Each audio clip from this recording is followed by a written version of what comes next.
Hey guys, welcome back to my channel. Thank you guys for coming back. On today's video, I'm sharing with you guys an Aliexpress haul. I received a bunch of packages in the mail and I wanted to share. So I got these super cute foam flowers. I got them in peach, in mint green, in like this baby pink, and a white. So you guys, I think these are so cute because they have like this little tool on the outside of the flower. And I think it looks cute. It kind of makes the flower, it gives it a little extra. And they're super affordable. I also got these flowers. And they kind of resemble the ones from Michael, just a little bit bigger and you get less.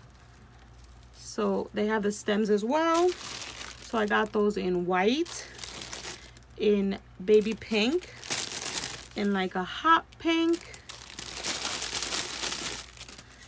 in this like off-white beige, yellow, and like off-white and the yellow.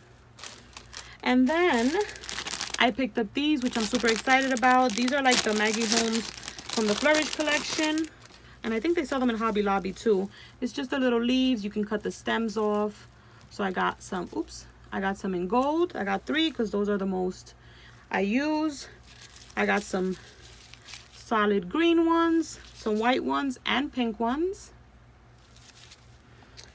And then lastly, you guys, I picked up some bows. This was a cute little bow lot, and you get like 40 bows. You get like 40 bows. They're super tiny for like $5. And I got to pick out the colors that I wanted. There's even some rainbow ones in there. But yeah, you guys, that is my Aliexpress haul. Hope you guys enjoyed. Thank you guys so much for watching, and I'll catch you in the next one. Bye, guys.